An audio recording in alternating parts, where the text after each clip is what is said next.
When you disappear. My sister said while she lived in the apartment I paid for, and her husband laughed at me. I calmly left, and they didn't believe when a month later. When are you leaving? Megan said as we sat in the apartment I paid for. Ryan, her husband, sat next to her, grinning like I was some kind of joke. He always looked at me like I was beneath him, like I was some fool who didn't realize he was being used. And maybe, for a long time, I was. I had just walked in, the usual bags and hand small gifts for my nephews. They ran up to me as they always did, excited, hugging my legs, grabbing at the bags to see what I had brought them this time. It was the best part of my visits, seeing their little faces light up, knowing I was doing something good for them. But Megan? She watched with that familiar irritation in her eyes. She had always been like that. If I spent too much time with her children, she would get upset. If they were more excited to see me than her, she got defensive. She used to make small comments, but lately they had turned into complaints. Once she even told me she didn't like that they looked up to me so much. As if being a good uncle was a problem. And yet, I was still helping her. I paid her rent $1,200 a month. For over a year. That didn't count the times I sent her extra money when she ran out of groceries, or the time I paid to have her car fixed, or the endless little expenses that somehow always fell on me. I did it because our parents told me to. Family helps family.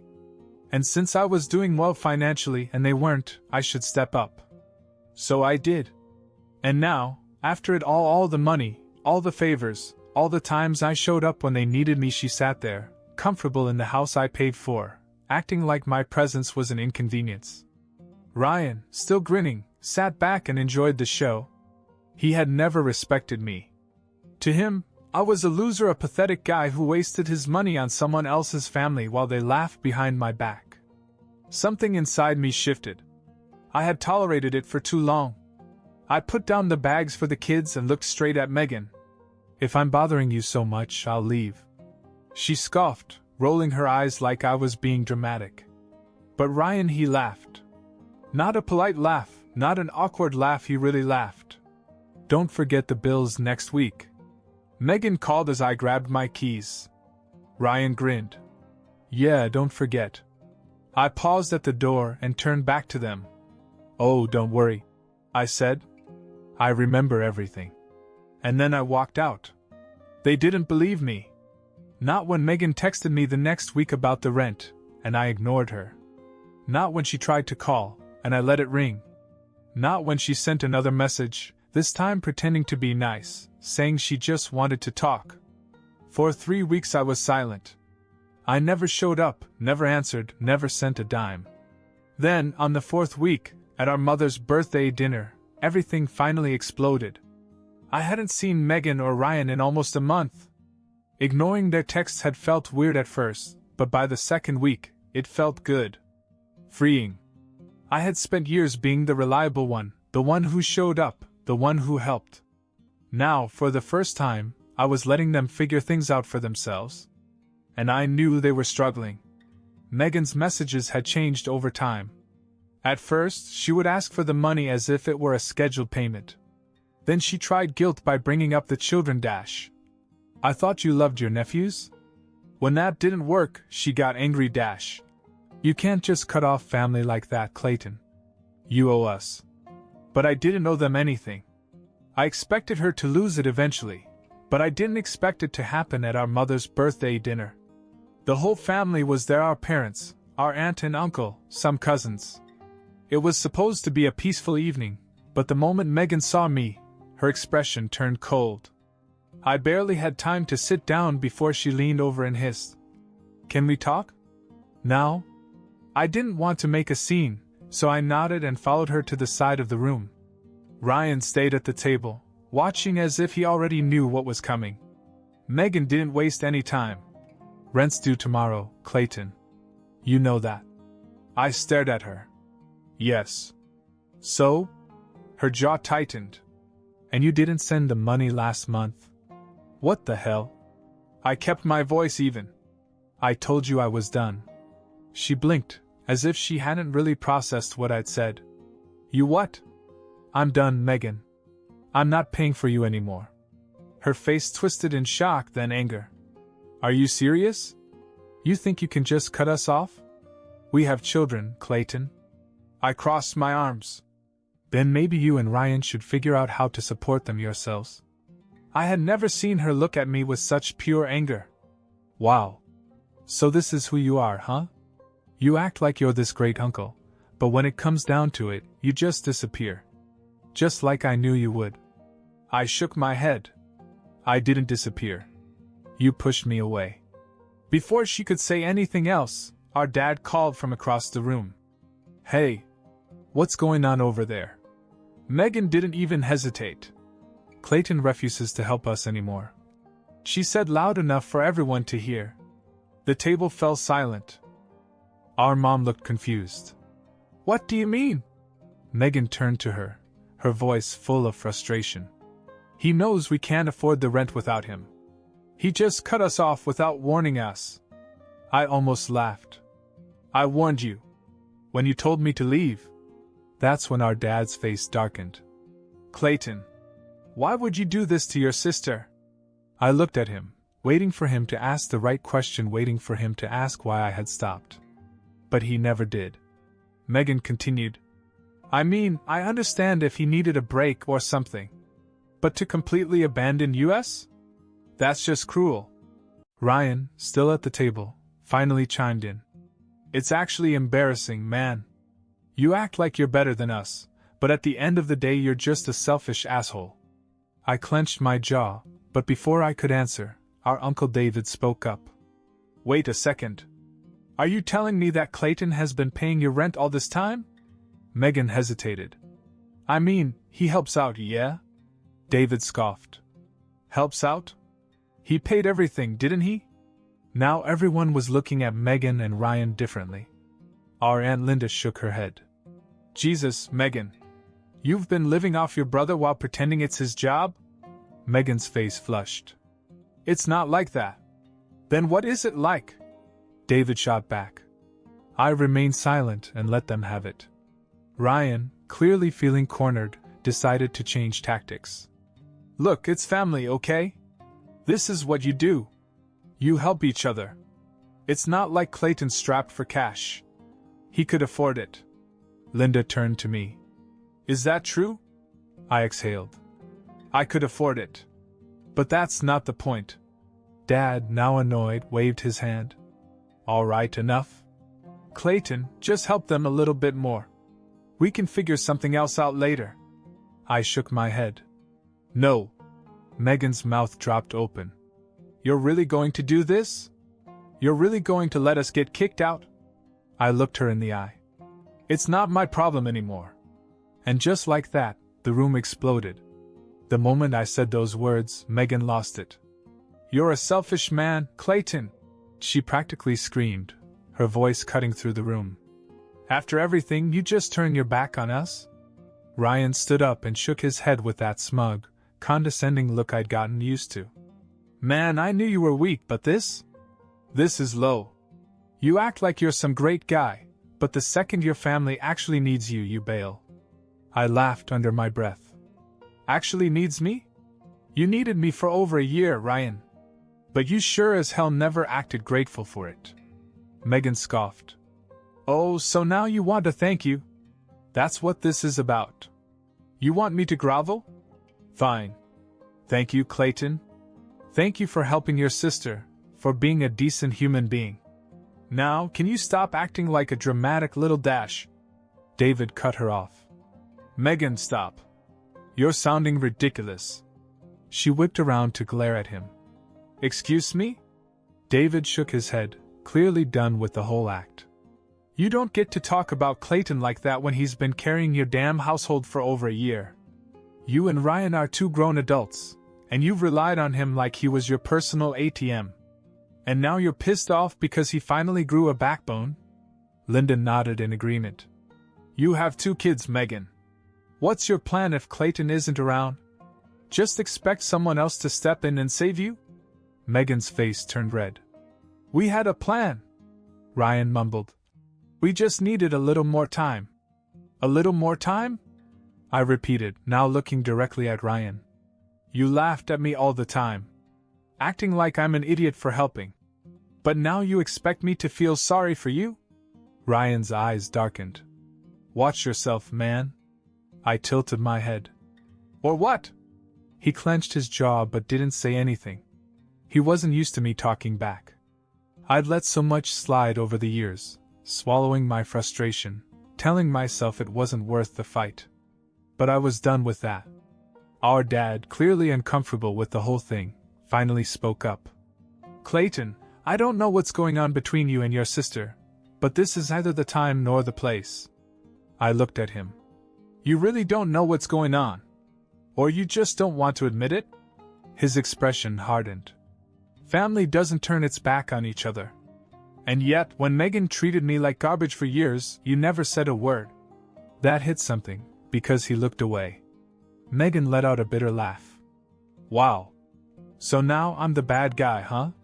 Linda crossed her arms. If the shoe fits. Megan turned back to me. Fine. Don't help. But if we get kicked out, don't come crying to us about how guilty you feel. I smiled. Oh, I won't. The table fell silent. Ryan was staring at me now, like he finally realized I wasn't bluffing. He leaned forward. So that's it? You're just going to walk away? Pretend we don't exist? You both made it clear that I was never more than a paycheck to you. So yeah, I'm walking away.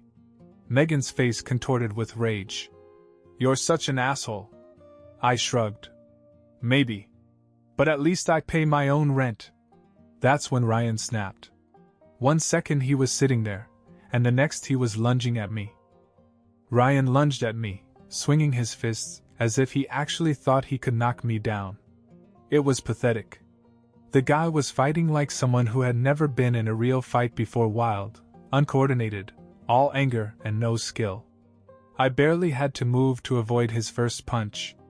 He came at me again, but this time I caught his arm, twisted it, and pushed him back.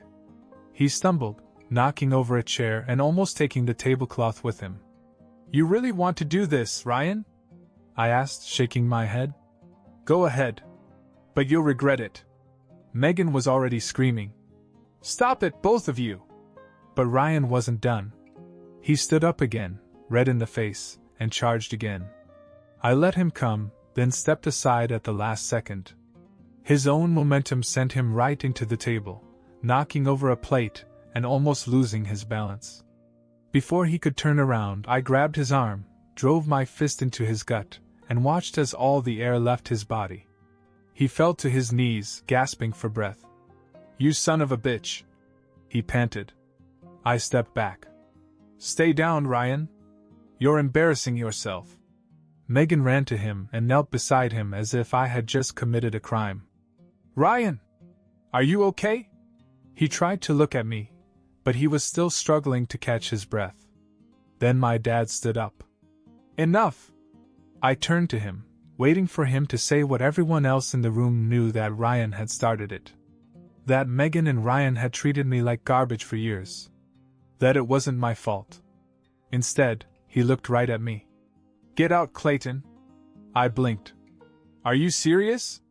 You attacked Ryan! Megan shrieked. I laughed in disbelief. Ryan attacked me?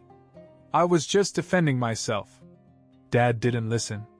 I won't have this kind of violence at our family dinner. You need to leave. Now. David, my uncle, slammed his hand down on the table. Are you out of your mind, Steve? You saw Ryan go after him first. Linda, my aunt, crossed her arms. You're really going to kick out the only person in this room who did the right thing? Dad's jaw tightened. I'm not arguing. I looked around the room. Mom had her hands in her lap, avoiding eye contact. Megan was still acting like Ryan was some kind of victim. Ryan, still on his knees, looked like he wanted to crawl into a hole from the sheer humiliation of it all. But David and Linda? They were furious. I exhaled, grabbed my jacket, and headed for the door. As I passed Megan, I leaned in just enough for her to hear me. Good luck with the rent. Then I walked out. And I didn't look back. For 2 days, I didn't hear from either of them. No texts, no calls, nothing. I wasn't surprised. Dad had made it clear whose side he was on, and Megan was too proud to reach out first. I figured they'd stay mad for a while, then eventually find a way to blame me for everything. And honestly, I was okay with it. I felt free for the first time in years. No more paying their rent, no more guilt trips, no more dealing with Ryan's smug attitude. I focused on myself. Went to work, went to the gym, actually spent money on myself for once. It felt good. Then, on the third day, I got a call from Mom. I stared at the screen for a moment before answering. "Hey." Her voice was tense. "Clayton, we need to talk. It's important." I sighed. "What is it now?" "It's Megan," she said quickly. "Something's happened." My stomach dropped. As much as I wanted to be done with them, the thought of something serious still made my heart clench. "What happened?" Mom hesitated, as if choosing her words carefully. "They're in trouble, Clayton. They may lose the apartment today. The landlord gave them final notice. They have until the end of the day to pay or they'll be evicted." I ran my hand over my face. "Are you serious? I told Megan weeks ago that this was going to happen."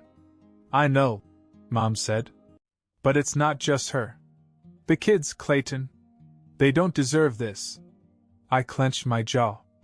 I hated that she brought up the children. She knew they were my weakness. "Where's Dad in all this?" I asked. Mom hesitated again. He's upset. But he's not able to help financially." "Of course not."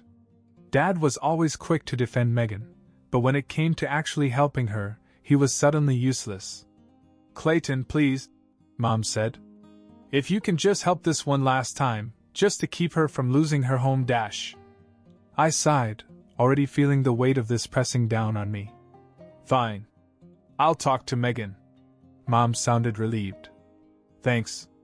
I knew you wouldn't turn your back on her." I hung up and grabbed my keys.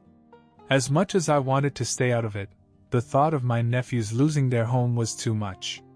I told myself that this was different. That I wasn't doing this for Megan or Ryan, I was doing it for the kids. But I had no idea what I was getting into. Because everything Mom had just told me? It was a lie. I drove over, still feeling conflicted. Part of me knew this was exactly what Megan wanted to pull me back in, to make me feel responsible. But Mom had said it was urgent, and if my nephews were about to lose their home, I couldn't ignore that. When I arrived, Megan opened the door quickly, as if she had been expecting me. She looked stressed, but not in the way someone would if they were actually about to be evicted. Something felt wrong. Ryan sat on the couch, avoiding eye contact. That was my second red flag. He was always the loudest in the room, always had something clever to say. But now, silent. I got right to the point. "Mom said the landlord gave you the final notice. What's going on?" Megan sighed dramatically and ran a hand through her hair. "It's bad, Clayton. They say if we don't pay by tonight, we're out. No extensions, no warnings. Just gone." I studied her face. "And you're telling me this now?" She hesitated, then forced a helpless expression. "I thought we could work something out. But we don't have enough, and dash. How much do you need?" I interrupted. She looked at Ryan. He still wasn't looking at me. I narrowed my eyes. "You know how much you owe, right?" "Of course," she snapped. "It's, $1,200. $1,200 exactly?" She hesitated. "Well, I mean, give or take a little." I crossed my arms. "Where's the eviction notice?" Her face paled. "What?" "The notice," I repeated. "If your landlord is evicting you today, there should be a written notice." "Let me see it." Megan laughed nervously. "Oh, Clayton, come on, you don't have to dash." "Show it." "To me." "The note." She opened her mouth, closed it, then turned to Ryan. "Ryan, tell him dash." Ryan groaned and finally spoke. "Just drop it, Megan." I stared at her, realization settling in. Unbelievable. Megan huffed. Clayton, listen, Dash. I cut her off. You lied. Her eyes widened. No, I dash. You lied, Megan. My voice rose, anger bubbling up. There's no eviction, is there? She crossed her arms. I mean, not yet. I let out a bitter laugh. Wow. You had Mom call me, pretend it was an emergency, just to get me to pay your rent again? It's not like that, she snapped. We just dash. It's exactly like that. I turned to Ryan. And you went along with it? Ryan just shrugged. Not my problem if you're stupid enough to fall for it. That was it. That was the moment something inside me snapped. I stepped back and shook my head. You two really are pathetic. Megan groaned. Oh, please. You act like we owe you. You have money, Clayton. It's not like this hurts you. I exhaled, forcing myself to remain calm. You're right, Megan. It's not about the money. It's about respect. And you've never had any from me. She rolled her eyes. Oh, here we go, Dash. No. We're done. That made her pause. What? I'm serious, I said, my voice calm. No more money. No more favors. No more me. Megan scoffed. You're being dramatic. I smiled. You'll see how serious I am. And with that, I walked out of her life forever. The moment I left Megan's apartment, I knew I was done. For real this time. No more second chances, no more guilt, no more being used. But before I could completely walk away, there was one last thing I had to do. You see, when I first started helping Megan, I set up a joint account to make things easier.